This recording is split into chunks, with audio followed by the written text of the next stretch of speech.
Hello मित्रजनों, तो कैसे हैं आप। उम्मीद है कि आप सब बढ़िया होंगे।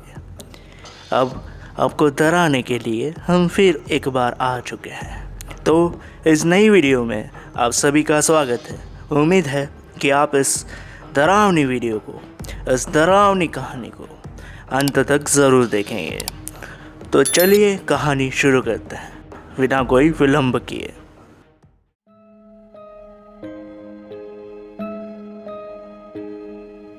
कोटा, राजस्थान, एक ऐसा शहर जहां हेरिटेज और हॉन्टिंग दोनों का इतिहास साथ साथ चलता है।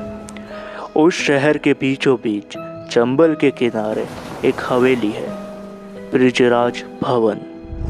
दिन में लोग उसे एक रॉयल होटल के रूप में देखते हैं, लेकिन रात में कोई चैन की नींद नहीं लेता। कोई भी नहीं, मतलब कोई भी नहीं।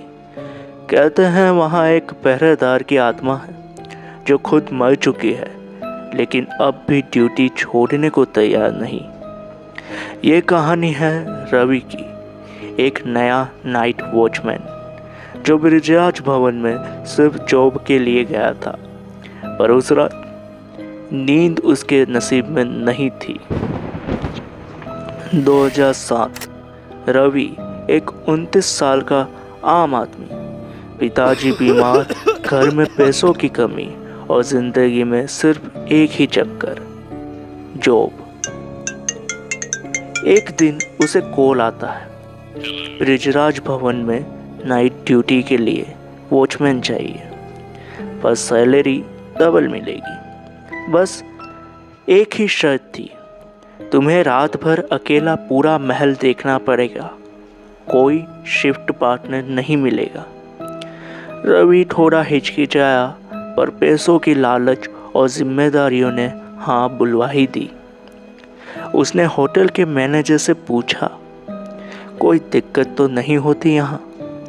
मैनेजर ने सिर्फ मुस्कुरा दिया, बस नींद मत लेना, इतना कहा और फिर चौकीदार अपने काम पर चला गया।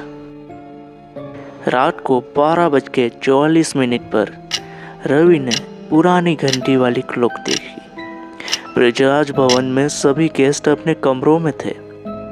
हॉलवे खाली था, चांदनी रात की रोशनी से हल्का उजाला था। उसने गार्ड रूम से वॉकी टॉकी उठाई और पहली रात की रूटीन पेट्रोलिंग स्टार्ट की। बस 2 मिनट ही हुए थे, बूट्स की आवाज़ हॉलवे में गूंजने लगी। रवि ने फ्लैशलाइट निकाली और देखा, वहाँ पर कोई नहीं था।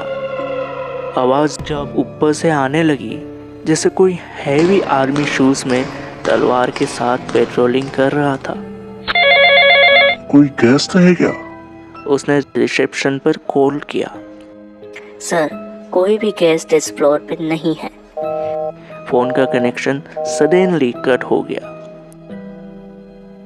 ऊपर से एक और आवाज आई, एक औरत की चीख, हल्की नहीं एकदम घुटी हुई, जैसे गले में कुछ अटक गया हो। रवि सीढ़ियां चढ़कर सेकेंड फ्लोर पे गया, कमरा नंबर 203। दरवाजा खुला था। वहाँ एक फॉरेन लेडी गेस्ट कांप रही थी और उसने मुझे बताया, मैं सो रही थी, तभी किसी के चलने की आवाज आई। फिर देखा, एक आदमी मेरे कमरे के कोने में खड़ा था, ब्रिटिश यूनिफॉर्म में। रवि ने कमरा चेक किया, वहाँ कोई नहीं था, पर उस औरत की हालत बता रही थी वहाँ कुछ तो था। रवि वापस लॉबी में गया। उसने गार्ड चेयर पर बैठते ही आंखों को हल्का बंद किया, बस 1 सेकेंड के लिए। फिर अचानक चक, एक जोर का तमाचा उसके गाल पर पड़ा। आंख खुलते ही सामने एक आदमी, पुराने ब्रिटिश ऑफिसर जैसा, यूनिफॉर्म में, मुस्टैच और आंखों में लाल रोशनी लिए उसके सामने खड़ा था। उसने बताया, मैं हूँ मेजर चार्ल्स बर्टन, जब मेरी मौत भी मेरी ड्यूटी नहीं तोड़ सकी तो तुम जैसे जिंदा आदमी की यहाँ क्या जरूरत। रवि का गला सूख गया, उसके मुंह से आवाज़ नहीं निकल रही थी। मेजर बर्तन ने धीरे से झुककर उसके कान में कहा, तुम्हें सोना मना है, ये हुक्म है। फिर वो हवा में गायब हो गया। रवि ने सुबह तक किसी से कुछ नहीं कहा, लेकिन नेक्स्ट नाइट फिर वही आवाज़, फिर वही घूमती फुट स्टेप। उसने मैनेजर से पूछा, ये कौन है, ये सब क्या है? मैनेजर ने डीप साइलेंस के बाद कहा, 1857 में मेजर चार्ल्स बर्टन को इस महल में उसके 2 बेटों के साथ क्रांति में मार दिया गया। रेबल्स ने उसका गला काट दिया, लेकिन वो लास्ट तक गार्ड ड्यूटी कर रहा था। कहते हैं उसकी रूह इस जगह से कभी नहीं गई और हर नए गार्ड को वो यही कहता है, सोना मना है, ड्यूटी पे हो तो ड्यूटी करो। रवि की रातों की नींद उड़ चुकी थी। उसने 3 दिन बिना सोए ड्यूटी की। हर रात वो आवाज़ और डर बहुत ज़्यादा गहरा होता जा रहा था। फिर छोटी रात आई। रवि ने डिसाइड किया आज वो मेजर से सामना करेगा। रात को 13:13 पर रवि एक फ्लैश लाइट, एक त्रिशूल और एक तुलसी माला लेकर लॉबी में गया था। ठक ठक ठक, फुट स्टेप्स एकदम करीब। फिर सामने से दरवाज़ा खुला और वो आदमी वापस आया। वही यूनिफॉर्म, वही आंखें, पर इस बार उसके हाथ में एक लाश थी। ये देख, पहले वाला गार्ड जिसने भी मुझे इग्नोर किया, उसकी यही हालत होती है। रवि चीखा, तेरे पास पावर है, लेकिन तुम मुक्ति क्यों नहीं चाहता? फिर बर्तन ने चिल्लाकर कहा, मुक्ति उनके लिए है जो हार मानते हैं। मैं मेजर, मेरी ड्यूटी मेरी मौत भी नहीं चुरा सकती। तभी रवि ने उस पर तुलसी की माला फेंकी और उसकी आंखों में कुछ चमका।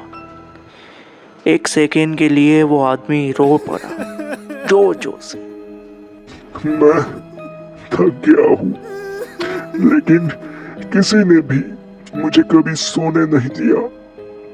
और फिर वो एक लाल रोशनी के साथ हवा में खत्म हो गया।